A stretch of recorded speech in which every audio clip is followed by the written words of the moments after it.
Hello friend, today start with the science and technology 10th standard first chapter heredity and evolution. As a second point is transcription, translation and translocation. Today see what is mean by transcription, translation and translocation process. The process is actual of protein synthesis process DNA through transmitted to transcription, translocation and translocation. See the point. See here, this the structure is a DNA. DNA काय control करतं तर आपलं जे character आहे ते control करतं. म्हणजे जी आपली हाईट असेल, स्किन कलर असेल, हेअरचं स्ट्रक्चर असेल, जे काही आहे ते कोण कंट्रोल करतं तर हे कॅरेक्टर कंट्रोल करतं. मग ते एकटं DNA करतं का? नाही. तर ते कशाच्या सहाय्याने करतं तर प्रोटीनच्या कॅरेक्टर हे प्रोटीन तयार करतं. मग DNA हे स्वतः एकटं करतं का तर नाही. तर काय करतं RNAची हेल्प घेतं आणि हे RNA दोघेजण मिळून DNA ने RNA मिळून काय तयार करतात तर प्रोटीन तयार करत असतात. ह्याच्यावरून व्याख्या बघा काय होते. DNA produce protein through RNA. This process is called as central dogma of protein synthesis. आता आपण टाइप्स ऑफ RNA बघू. बघा RNA चे टाइप किती आहेत आपल्याला माहिती आहे. 3 टाइप्स आहेत. mRNA, messenger RNA, rRNA is a ribosomal RNA and तिसरं tRNA as transfer RNA. ह्याच RNAचा आपण प्रोटीन सिंथेसिसमध्ये उपयोग करणार आहोत. बघा हे काय सेलच्या आतमध्ये काय असतो न्यूक्लियस असतो आणि न्यूक्लियसच्या आतमध्ये DNA असतो किंवा त्याचे जीन्स असतात आणि त्याच्या सहाय्याने काय होतं इन्फॉर्मेशन ऑफ प्रोटीन सिंथेसिसची प्रक्रिया होते. तर त्या जीनमध्ये काय असतं आपल्याला माहिती आहे न्यूक्लियोटाइड असतं, ॲडेनिन, ग्वानिन, थायमिन, सायटोसिन. बरोबर आहे का. ह्या इन्फॉर्मेशनच्या आधारेच प्रोटीनची जी काय प्रक्रिया आहे ती काय होते प्रोसेस पूर्ण होत असल्याने आपल्याला माहिती आहे adenine with pairing of thymine, guanine with pairing of cytosine. बघा ह्या न्यूक्लियोटाइडच्या सिक्वेन्सच्या सहाय्यानेच काय प्रोड्यूस केलं जातं प्रोटीन प्रोड्यूस केलं जातं. तर इथं बघा जो काही DNAचा जीन आहे तो कुठं असतो न्यूक्लियसच्या आतमध्ये असतो. मग तो काय करू शकत नाही न्यूक्लियसच्या बाहेर येऊ शकत नाही. मग तो काय करतो आपली जी काही इन्फॉर्मेशन आहे आपल्यामध्ये DNA जीनमध्ये तो तशीच्या तशी mRNAमध्ये काय करतो पाठवतो किंवा कॉपी करतो. मग ह्या प्रोसेसलाच बघा mRNA is produced as per the sequence of nucleotide on DNA.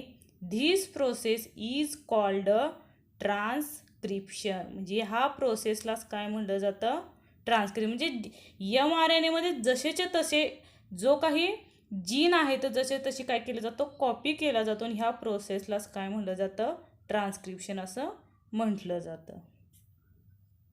आता बघा नेक्स्ट पार्ट हे आता DNA आपल्याला माहिती आहे. ह्याचा जर डीपमध्ये अभ्यास केला तर बघा हा DNA न्यूक्लियसच्या बाहेर येत नाही. पण हा जो सेगमेंट घेतला जीन घेतला तर जीनमध्ये बघा त्याचं जे स्ट्रक्चर आहे ते कसं असतं बघा. हे DNA आणि जो काही ग्रे पार्ट दिसतोय तो ग्रे पार्ट म्हणजेच जीनचा पार्ट आहे.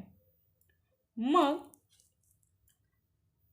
ह्या प्रोसेसमध्ये काय होतं DNA जे 2 स्ट्रँड्स दिसतात DNAचे ते काय होतात सेपरेट फ्रॉम ईच अदर. ते सेपरेट झाले ईच अदरमध्ये आणि ह्यामध्येच बघा ह्या 2 स्ट्रँडपैकीच आपल्याला इथे एका स्ट्रँडचा फक्त यूज करायचा आहे ह्या प्रोटीन सिंथेसिसच्या प्रक्रियेमध्ये. बघा only one of the 2 strands of DNA are used for this processes.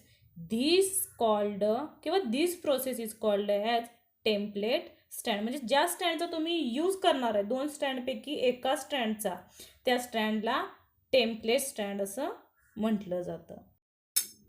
Next बघा इथं जे टेम्पलेट स्टँड सेपरेट झालं ह्याच्यामध्ये जो काही न्यूक्लियोटाईडची चेन आहे तिथं न्यूक्लियोटाईडची चेन आपल्याला जी काय आहे सेपरेट झाल्यानंतर ती काय इथं मिळेल आपल्याला, बरोबर आहे का?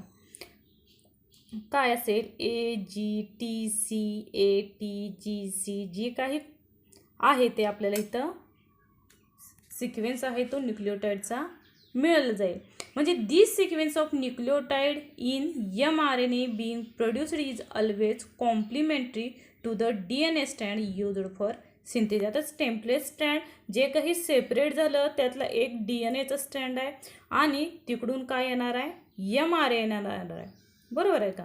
हा mRNA काय होणार आहे की एला जे काही जॉईन आहे mRNAचं ते काय होणार आहे इथं, आता एशी काय आहे ती आहे, पण RNAमध्ये मेसेंजर RNAमध्ये काय होतं की एच्या ठिकाणी टीच्या ठिकाणी युरॅसिल थायमिन निघून जातं तिथं आणि युरॅसिल हे येत असतं. म्हणजे इथं काय होईल की जे काही ॲडेनिन आहे ॲडेनिनला कशाची कॉम्प्लिमेंटरी होईल, ॲज अ युरॅसिल.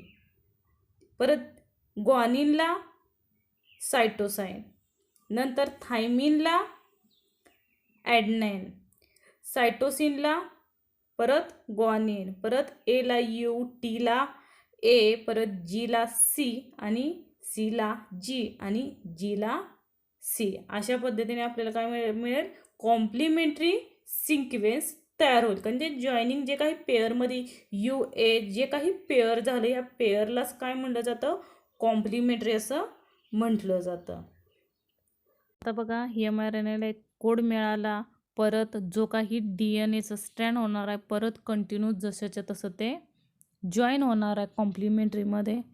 आणि परत DNA जो काही न्यूक्लियसमध्ये असणारा DNA आहे तो काय होणार आहे, mRNAला कोड दिलेला आहे आणि त्याच्या साईडला काय असतं, एंडोप्लाझमिक रेटिक्युलम असतं. जे काही डॉट दिसतात ते काय आहेत, रायबोझोम्स आहेत. मग हा जो काही रायझोझोम आहे तिथं काय करतो, हा मेसेंजर मेसेज घेऊन आपला जातोय. मग इथं काय होतं, जो काही mRNAला जो काही कोड मिळालेला आहे DNA जीनकडून mRNAला कोड मिळाला ट्रान्सक्रिप्शन प्रोसेसमध्ये. मग इथं काय होतं, जो काही mRNA आहे तो कुठं येतो, रायबोझोममध्ये मेसेज घेऊन जातो. म्हणजेच इथं काय म्हणता येईल आपल्याला, the mRNA formed in nucleus come in a cytoplasm, बरोबर आहे का? म्हणजे mRNA सायटोप्लाझममध्ये येतो. If bring in a coded message from DNAकडे जो काही कोडेड मेसेज मिळालेला आहे कोडच्या स्वरूपात तो घेऊन तो येतो. आता हा कोड कुठला, तर बघा जो काही आपण ट्रान्सक्रिप्शनमध्ये पाहिलेला तो प्रोसेसमध्ये तो बघा. आता इथं ट्रिपलेट कोडॉन ACU हा काय झाला, पहिला ट्रिपलेट कोडॉन तयार झाला. A group of 3 nucleotide as a one is a triplet codon. म्हणजे 3 न्यूक्लियोटाईडचा एक ट्रिपलेट कोडॉन तयार होतो, त्यालाच 1 अमिनो ॲसिड असं तयार होतो. आणि हा 1 अमिनो ॲसिड एक तयार झाला. अशा प्रकारे असे बरेचसे कोडॉन तयार होतात. इथे किती दिसतात बघा, ACUचा हा पहिला अमिनो ॲसिड झाला, GGAचा दुसरा, CCU. म्हणजे असे कोडॉन पुढं काय होतात, mRNAचे ट्रिपलेट कोडॉन तयार होत जातात. मग असे 1000 कोडॉन mRNAचे ट्रिपलेट कोडॉनच्या स्वरूपात मिळत जातात. म्हणजेच इथं म्हणता येईल each mRNA is made up of thousands of codon. म्हणजे mRNA पासून आपल्याला 1000 असे कोडॉन तयार होतात. आता इथं पूर्ण अमिनो ॲसिड सेटअप झालेलं. मग जे काही विखुरलेले अमिनो ॲसिड स्कॅटर झालेले ते काय करायचे, आपल्याला रायबोझोमकडे न्यायचे, म्हणजे मेसेंजरकडे न्यायचे. तर ते न्यायचं कार्य कोण करतं, एक जो काय अमिनो ॲसिड आहे तो उचलायचा आणि न्यायचा आहे. तर ते काम tRNAच्या सहाय्यानं करत असतात. काय करतो tRNA, एक अमिनो ॲसिड उचलतो, मेसेंजरकडे नेतो, दुसरा उचलतो. अशा प्रकारे ते काय करणार आहे, तिथं नेणार आहे. बघा पुढं बघा, समोरच्या बाजूला जे काही दिसतं ते काय आहे, mRNA आहे आणि पाठीमागं त्यालाच अटॅच काय आहे, रायबोझोम आहे. बरोबर, म्हणजे दोघांचेही अटॅचमेंट झालेले आहे आणि त्याच्यापासून mRNA मध्ये काय दिसतोय, ट्रिपलेट कोडॉन एक तयार झालेलं असतं, म्हणजे एक अमिनो ॲसिड इथं तयार झालेला आहे. अशाच पद्धतीने मेसेंजरमध्ये आपल्याला अनेक ट्रिपलेट कोडॉन तयार झालेले दिसून येतात. म्हणजे 1, 2 इथं जेवढे काही दिसतात ते काय आहेत, सर्व ट्रिपलेट कोडॉनच्या स्वरूपात असणार आहे. मग इथं मेसेंजरला काय होणार आहे, एक अमिनो ॲसिड TRNA उचलणार आहे आणि तो घेऊन तो काय करणार आहे, जॉईन होणार आहे mRNA TRNA. तो काय असणार आहे, अँटीकोडॉनच्या स्वरूपात आहे. लक्षात घ्या, mRNA जो काही न्यूक्लिओटाईडची चेन आहे ती कुठल्या स्वरूपात आहे, कोडांच्या स्वरूपात आहे. आणि TRNA सुद्धा काय अटॅच असतं, न्यूक्लिओटाईड चेन असते, पण त्याच्यामध्ये काय असतो, तो अँटीकोडॉनच्या स्वरूपात तो काय होतो, अटॅच होत असतो. म्हणजे तिथं कसा अटॅच होणार आहे, तो कॉम्प्लिमेंटरी. लक्षात घ्या, तिथं काय होणार आहे, तो कॉम्प्लिमेंटरी अटॅच होणार आहे. ते बघा सांगता येईल, as per the message of mRNA amino acid are supplied by the TRNA. आणि काय होणार आहे इथं, जो काही TRNA mRNAला जो काही सप्लाय अमिनो ॲसिड करतो, TRNA कोणाला सप्लाय करतो, mRNAला काय सप्लाय करतो, जी काही न्यूक्लिओटाईड सिक्वेन्स आहे तो तर अटॅच होतो, त्याचबरोबर तो काय करतो, अमिनो ॲसिडसुद्धा अटॅच करत असतो. मग हा पहिला अमिनो ॲसिड तो काय करतो, कॉम्प्लिमेंटरीली जॉईन होतोय. कशाला, mRNA टू TRNA ह्यांच्यामध्ये काय होतं, कॉम्प्लिमेंटरी तयार होतं. आणि परत काय होतं, जे काही कॉम्प्लिमेंटरी झालेलं आहे त्यातून एक अमिनो ॲसिड तो तिथंच सोडतो आणि TRNA काय होतो, निघून जातो.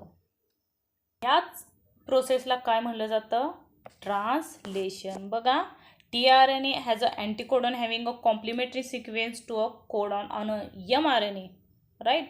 This process is called as translation. ह्या प्रोसेसला कुठली प्रोसेस म्हणलं जातं, तर ट्रान्सलेशनची प्रोसेस. मग तिथं दुसरा TRNA येऊन दुसऱ्या जे काही ट्रिपलेट कोडॉन आहेत त्याला जॉईन होतो. मग तिथं काय होणार आहे, दुसरा कॉम्प्लिमेंटरी सिक्वेन्स तयार होतोय. परत तिथं तो काय करतोय, TRNA एक अमिनो ॲसिड सोडतोय आणि परत पहिला जो काही अमिनो ॲसिड आहे, लक्षात घ्या, रायबोझोम पुढे येणार आहे आणि जो काही पहिल्यांदा जोडलेला जो काही TRNA आहे तो काय होणार आहे, निघून जाणार आहे. आणि वरचे जे अमिनो ॲसिड आहे ते कुठं, पेप्टाईड बॉन्डमध्ये काय होणार आहे, जॉईन होणार आहेत. मग तो काही TRNA आहे तो तिथून निघून गेला. परत पुढचा काय येणार आहे, TRNA येणार आहे अँटीकोडॉन घेऊन, परत तो ट्रिपलेट कोडॉनला जॉईन होणार आहे. परत जो अमिनो ॲसिड आणलेला आहे तो त्याला पेप्टाईड बॉन्डमध्ये काय होणार आहे, जॉईन होणार आहे. अशा पद्धतीने पुढे ते काय होतात. परत रायबोझोम पहिला निघून गेला की रायबोझोम काय होणार आहे, आपली जागा बदलणार आहे आणि तो काय येणार आहे, पुढे येणार आहे, राईट. म्हणजे अशा पद्धतीने काय होतं, TRNA येतो, अमिनो ॲसिड घेऊन येतो. अमिनो ॲसिड काय होतात, एकमेकांमध्ये अशी पेप्टाईड चेन एक प्रकारची तयार होते. आणि ह्या प्रोसेसलाच काय म्हणलं जातं बघा, ट्रान्सलोकेशन. म्हणजे काय सांगता येईल इथं, the ribosome keeps on moving, म्हणजे त्यांनी जागा बदलली, बरोबर आहे का इथं, फ्रॉम वन ऑफ mRNA स्टार्टिंगपासून ते शेवटपर्यंत other end of the distance of one triplet codon. This process is called as translocation. ह्या प्रोसेसलाच काय म्हणलं जातं, पूर्ण प्रोसेसला शेवटपर्यंत जातं आणि तिथे एक पेप्टाईड चेन ही तयार होते आणि ही जागा बदललं जातं, त्याला काय म्हणलं जातं, TRNAची, त्यालाच ट्रिपलेट कोडॉन म्हटलं जातं. अशा पद्धतीने अनेक काय होत असतात, TRNA येतात, आपला अमिनो ॲसिड सोडतात, पेप्टाईड बॉन्डमध्ये ते ॲटोमॅटिकली जॉईन होतात. रायबोझोम पुढं एक अमिनो ॲसिड सोडलं की परत तो जॉईन होत राहतो. आणि ह्याच्यापासून आपल्याला काय होतं, अमिनो ॲसिडची एक लांब अशी काय मिळते, चेन मिळते, as a some chain the together from a complex protein. आणि जी काही चेन दिसून येते कशाची, पेप्टाईड बॉन्ड जोडलेली अमिनो ॲसिडची, त्या अमिनो ॲसिडच्या चेनलाच काय म्हटलं जातं, कॉम्प्लेक्स प्रोटीन असं म्हटलं जातं. आणि हे प्रोटीन काय करतं, आपल्या बॉडीमधील जे काही फंक्शन आहे ते कंट्रोल करतं.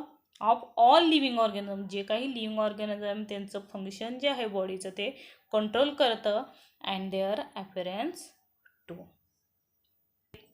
म्हणजे काय सांगता येईल आपल्याला, जे काही प्रोटीनमुळे आपली बॉडी काय करते, जे काही कार्य आहे ऑल लिव्हिंग ऑर्गॅनिझम ते काय करतं, कार्य करण्याचं काम इथं ह्या प्रोटीनच्या सहाय्याने मिळतं. आणि प्रोटीनची लॉंग अशी पॉलिपेप्टाईड अमिनो ॲसिडची काय होते, चेन तयार झालेली असते. पुढं बघा, पुढचा घटक आहे mutation. What is mean by mutation, main sequence and replacement mutation यात पाहणार आहोत. बघा, living organism can produce new individual like themselves due to gene only and some of gene transmitted to the next generation without any change. म्हणजे आपल्यामध्ये जे काही jeans आहे त्याच्यामध्ये कोणताही बदल जीनमध्ये न करता जसंच्या तसे ऑफस्प्रिंगमध्ये टाकले जातात. म्हणजे त्यात रिप्लेसमेंट जो काही सिक्वेन्स आहे त्या सिक्वेन्समध्ये कोणताही चेंज झालेला नाही आहे. म्हणजे TAA हा जर ट्रिपलेट कोडॉनचा असेल तर रिप्लेसमेंट पुढच्या ऑफस्प्रिंगमध्ये घालताना सुद्धा TAA असा कोडॉनच्या स्वरूपातच घातला पाहिजे. पुढं बघा, due to this some of this character of parent transmitted their offspring. म्हणजे parent to transmit offspring, however sometimes sudden changes occur on. म्हणजे ह्याच्यात कोणताही थोडाफार सडन चेंज झाला असेल तर ठीक आहे. Sometime any nucleotide on the gene change position causes minor change. म्हणजे हा सिक्वेन्समध्ये एखादा ट्रिपलेट कोडॉनमध्ये आणि मेन सिक्वेन्स आणि जो काही रिप्लेसमेंट सिस्टीम आहे त्याच्यामध्ये एखादे थोडेफार चेंज झाले तर मायनर चेंज असेल तर ठीक आहे, त्या प्रोसेसलाच काय म्हटलं जातं, म्युटेशन. पण त्यामध्ये जर जास्त चेंजेस झाले तर मात्र काय होतं, त्याला म्युटेशन म्हणता येत नाही, कारण त्याच्यामुळे बरेचसे आजार म्युटेशनच्या सहाय्यानं उद्भवले जातात. This like of disorder like sickle cell anemia this is the everlasting process and the one of the Darwin theory of the natural selection. Minor चेंजमध्ये काही नाही, पण जर जास्त मेजर चेंजेस झाला असेल तर मात्र तुम्हाला जे काही आकृतीत दिसते सिकेल सेल ॲनिमियासारखा आजार आपल्या पुढील ऑफस्प्रिंगमध्ये काय होतो, जास्त चेंज झाला तर होऊ शकतो. थँक्यू.